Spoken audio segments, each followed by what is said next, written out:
हुबली की दरगाह इशू में कर्नाटक रियासती वक्फ बोर्ड पूरी तरह नाकाम हुआ है।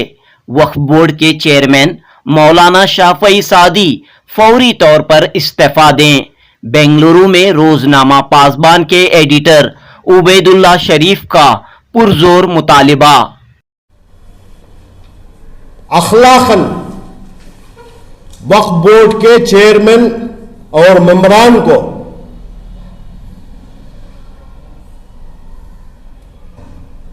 इस दरगाह की हिफाजत न करने की जिम्मेदारी अपने सर लेते हुए फौरन इस्तीफा दे दें।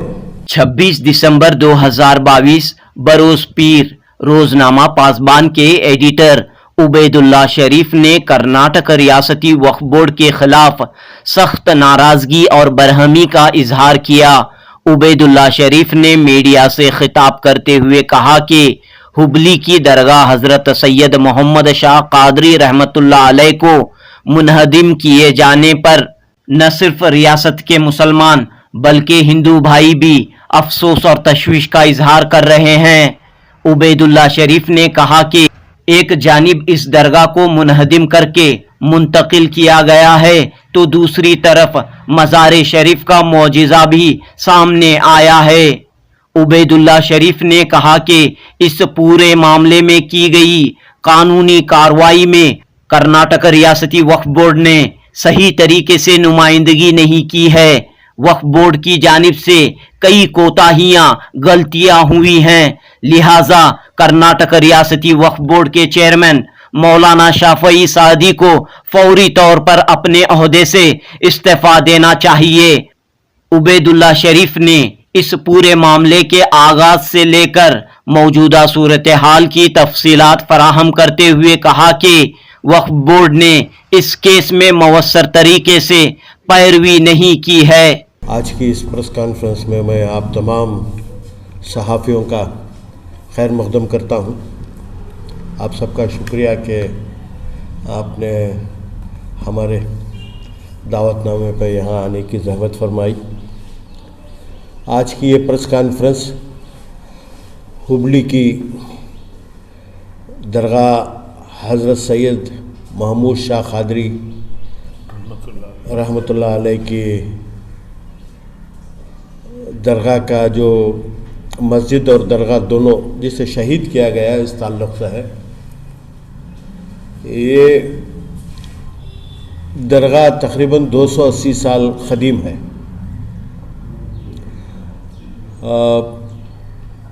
एक नोटिफिकेशन 10/9/2012 में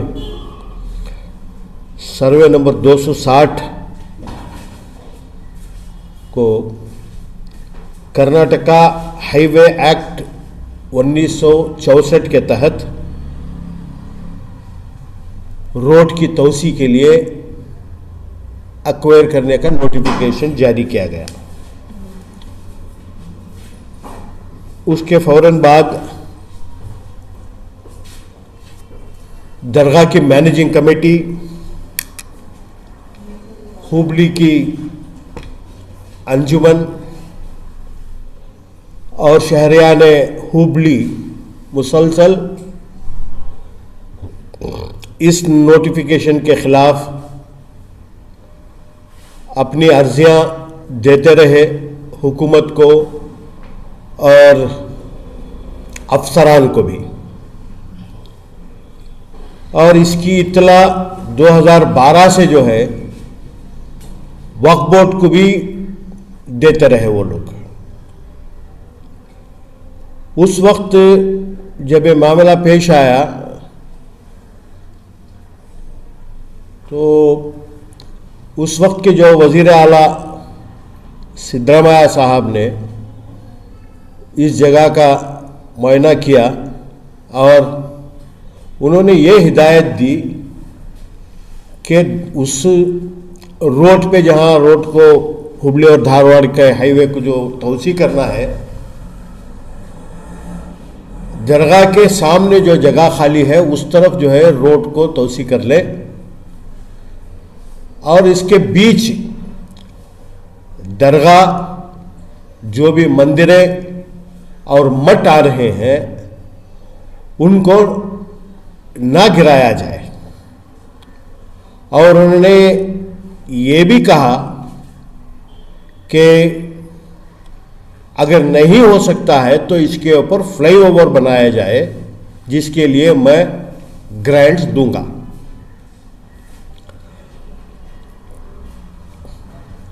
ये बात परसों बेलगाम के सेशन में भी सिद्धरामैया साहब एज ए अपोजिशन लीडर उन्होंने बयान किया। मैनेजिंग कमेटी मुतमईन थी और कोई कार्रवाई नहीं की, लेकिन उसके पीछे जो है वो लगातार उसकी निगरानी करते रहे। 2020 में मैनेजिंग कमेटी को और अंजुमन के ओहदेदारान को अचानक इस बात का शक होता है कि मौजूदा हुकूमत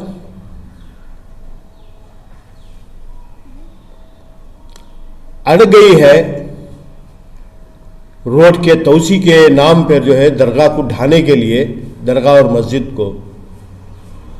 तो उन्होंने 16 मार्च 2020 को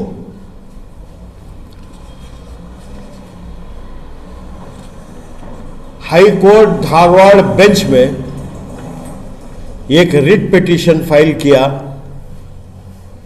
रिट पिटीशन का नंबर 146102/2020। 17 मार्च को उसकी पहली सुनवाई होती है और उनको स्टे मिल जाता है।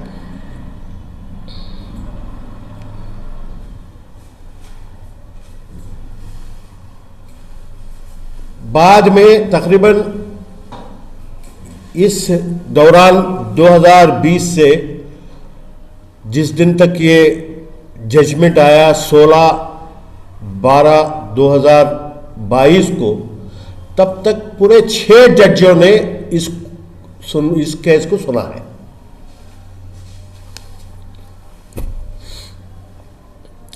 और 16 तारीख दिसंबर 2022 को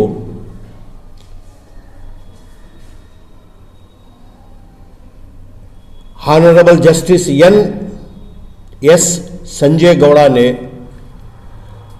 तकरीबन 2:30 बजे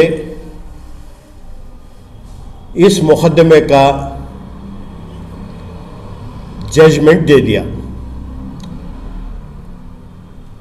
और केस को डिसमिस कर दिया गया।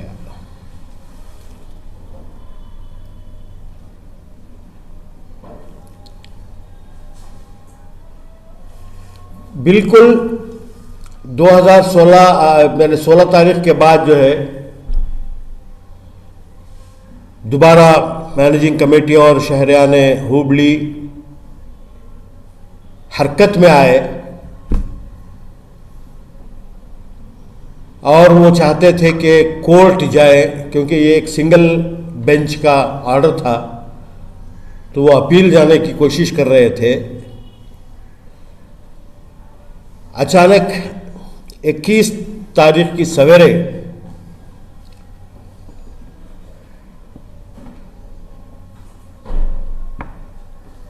सरकारी अमला, पुलिस और रैपिड एक्शन फोर्स को तैनात करके दरगाह के आसपास और सेक्शन 144 लगाने के बाद पहले तो मस्जिद को शहीद कर दिया गया।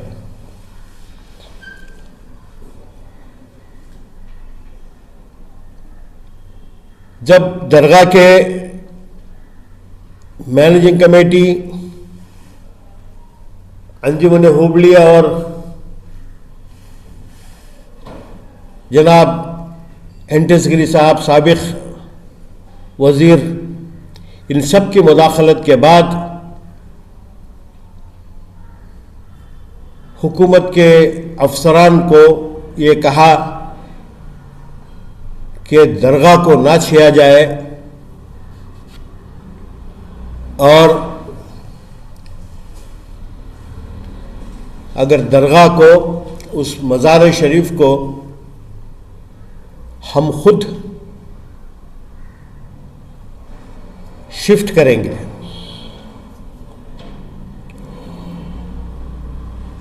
तो 22 तारीख को जो है तकरीबन 6:30 बजे के बाद ये कार्रवाई शुरू हुई। दरगाह कमेटी के लोग, उलमाए दीन, वो मुफ्तियान कराम से मशवरे के बाद हज़रत सैयद मोहम्मद शाह क़ादरी रहमतुल्लाह अलैह की मज़ार को खोलने का काम शुरू किया, जो तकरीबन जुमेरात के दिन शुरू हुआ और जुमा का दिन लग गया। सवेरे 2 से 3 बजे तक के काम चला है।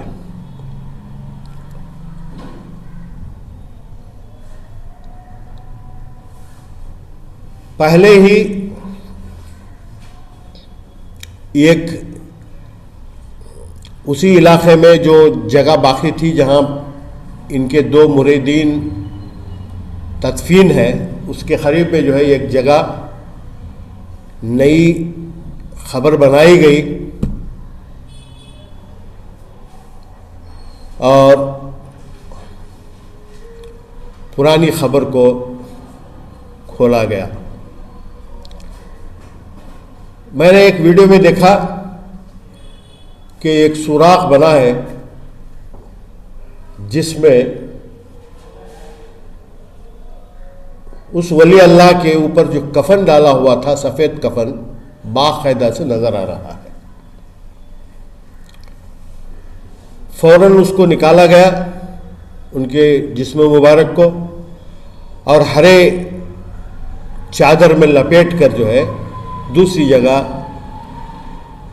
उसको तदफीन कर दिया गया। ये मामला जो है न सिर्फ मुसलमान बल्कि उस वली अल्लाह को मानने वाले हिंदुओं और दूसरे मज़हब के लोगों को भी दिलों को बहुत ठेस पहुंची,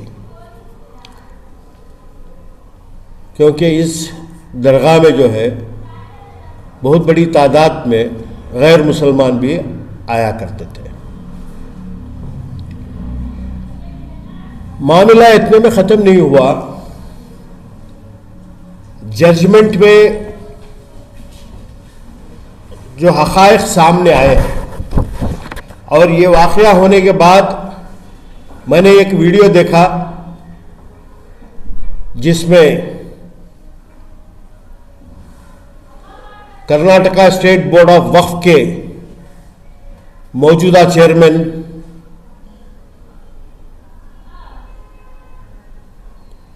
ने यह कहा कि उन्हें इस बात की इत्तला नहीं थी,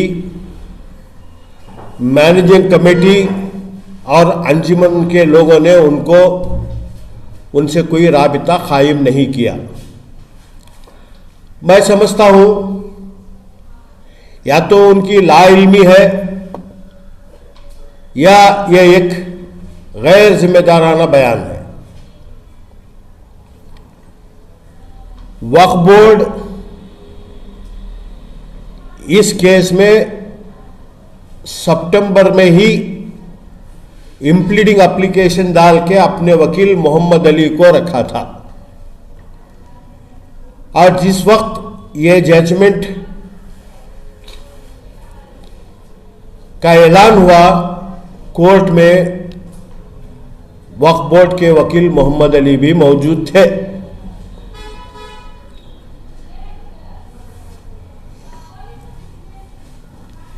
क्या वक्फ बोर्ड को उनके वकील ने इत्तला नहीं दी?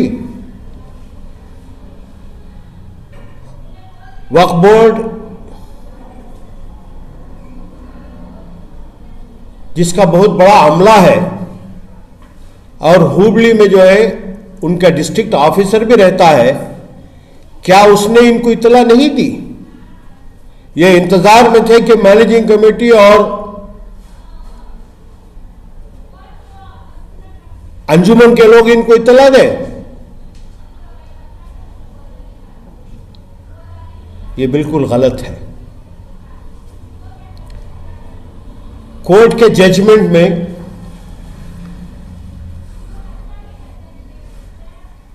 पेज नंबर 4 और कॉलम नंबर 4 में ऑर्डर में जो जजमेंट आया है उसके तहत मैनेजिंग कमेटी के वकील ने कोर्ट के सामने यह बयान दिया है कि यह एक्विजिशन की जरूरत ही नहीं है,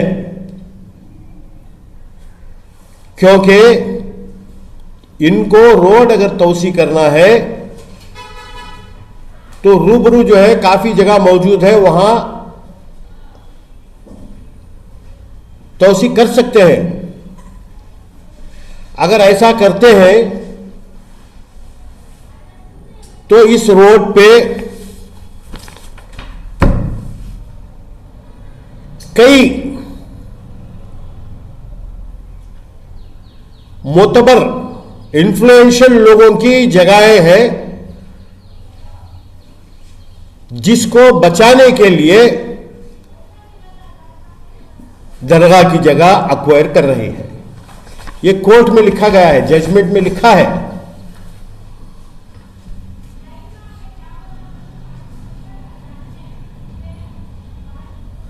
एक केस मैनेजिंग कमेटी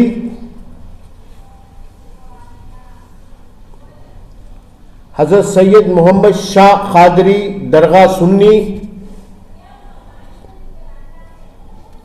के सदर अब्दुल खादर अलियास मुन्ना हिबली के तरफ से फाइल किया गया था और जिनके खिलाफ फाइल किया गया वो है Karnataka state public works department और special land acquisition officer Karnataka road development corporation. हुकूमत की तरफ से इस केस को एडवोकेट जनरल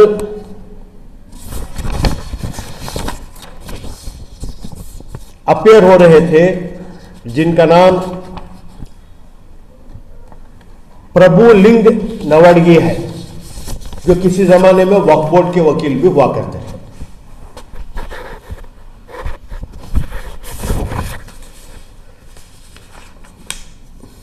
ताज्जुब की बात यह है नवाडगी एडवोकेट जनरल का बयान है, इस ऑर्डर में जज ने लिखा है पेज नंबर 5 कॉलम नंबर 6 में कि जो केस मैनेजिंग कमेटी ने फाइल किया है उनको कोई हक ही नहीं बनता, यानी वक्फ बोर्ड ने लैंड एक्विजिशन के खिलाफ कोई ऑब्जेक्शन की नहीं फाइल किया। इसे एक्विजिशन करने के बाद इस 30/12/2017 और 1/3/2019 को इसका कॉम्पनसेशन 20,32,515 रुपये अवार्ड किया गया। 20,32,515 जिसे मैनेजिंग कमेटी ने लिया ही नहीं। और एडवोकेट जनरल का खुद कहना है और जजमेंट के तहत कि मैनेजिंग कमेटी ने 2010 से मुसलसल कई पिटीशंस दिए हैं एक्विजिशन के खिलाफ।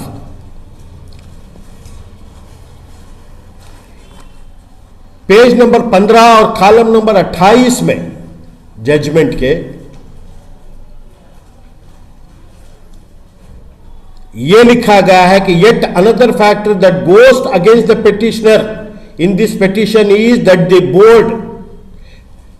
Waqf board, which admittedly is the owner of the property, in whom the title of the property is vested, has not chosen to challenge the declaration. If the owner of the property does not choose to challenge the declaration, a committee constituted by the owner to manage the affairs of the religious shrine cannot obviously possess the right to question the validity of the acquisition. यानी उनका कहना है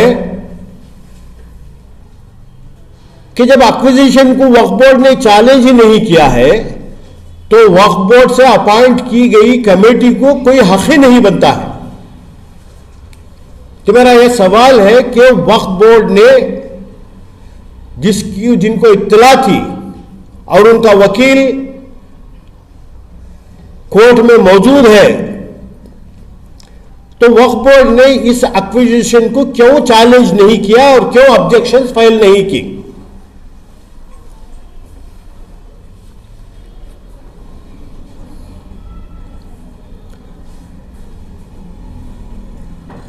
मुझे एक बात और समझ में आती है कि एडवोकेट जनरल यह भी कह रहे हैं कि वक्फ बोर्ड ने इसको चैलेंज नहीं किया। क्या 2012 में नोटिफिकेशन जो इशू एक्विजिशन का नोटिफिकेशन इशू किया गया, तो क्या वो नोटिफिकेशन की कॉपी वक्फ बोर्ड को दी गई है अगर वक्फ बोर्ड उसका मालिक है उस जगह का? जहां तक मुझे मालूम है वक्फ बोर्ड को नोटिफिकेशन नहीं दिया गया, नोटिफिकेशन की कॉपी नहीं दी गई और वक्फ बोर्ड को पार्टी गवर्नमेंट ने नहीं बनाया था। लेकिन इसका मतलब यह नहीं कि वक्फ बोर्ड खामोश रह सकता है। यह एक वाकया हमारे सामने अभी आया है। इस वाकये पे जो है अब सियासत गर्म है। 2023 में असेंबली इंतखाबात होने वाले हैं। अब इसका फायदा कौन लेना चाहता है वो ऊपर वाला ही बेहतर जाने। लेकिन ऐसे कई और दरगाह और मसाजिद हैं जो रोड की तोसी के लिए अभी भी कोर्ट में ज़ेर समाअत है। क्या वक्फ बोर्ड अपनी जिम्मेदारी को समझेगा या वक्फ बोर्ड के चेयरमैन और दूसरे मेंबर हजरात अपनी कुर्सी को बचाने में लगेंगे?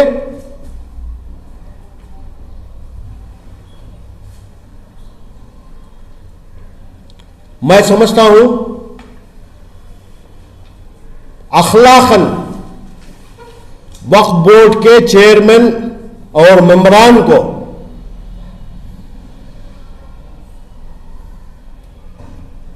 इस दरगाह की हिफाजत ना करने की जिम्मेदारी अपने सर लेते हुए फौरन इस्तीफा दे दें।